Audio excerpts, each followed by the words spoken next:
रविवार अपराह्न स्थानीय हरचंदी साई स्थित सरस्वती शिशु विद्या मंदिर परिसर में सप्तशक्ति संगम उत्सव पालित हो जाइछि। ए उत्सव में ब्राह्मण आलंदिया प्राथमिक विद्यालय शिक्षयित्री अनिता मिश्र मुख्य अतिथि भाव जोगदे प्रदीप प्रज्वलन कर उत्सव को उद्घाटन करथिले।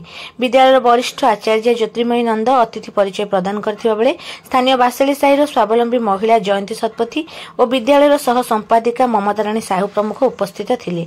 विद्यालय आधार स्तर वरिष्ठ आचार्य तथा शैक्षिक प्रमुख कल्पलता मिश्र सप्तशक्ति संगमर आभिमुख्य और वैशिष्ट्यर सविशेष विवरणी प्रदान करथिले। समाज में नारी मानकर भूमिका और नारी शक्तिर पराकाष्ठा किभली अग्रणी भूमिका संपादन करुछि से संपर्क में श्रीमती मिश्र उपस्थित माँ मानक मध्य अंकुरोदगम करथिले। एही अवसर में मातृभारती माँ मानक द्वारा सामूहिक संगीत गान करा जायथिला। माँ मानक द्वारा नृत्य परिवेषण और कुनी कुनी शिशु मानक द्वारा सप्तशक्ति वेश प्रदर्शित होइथिला। मुख्य अतिथि वक्तव्य उपस्थित माँ माने पूर्ण अनुप्राणित होइथिबा परिलक्षित होइथिला। शेषरे विद्यालय आचार्य मिनती पाणिग्राही धन्यवाद अर्पण करथिले।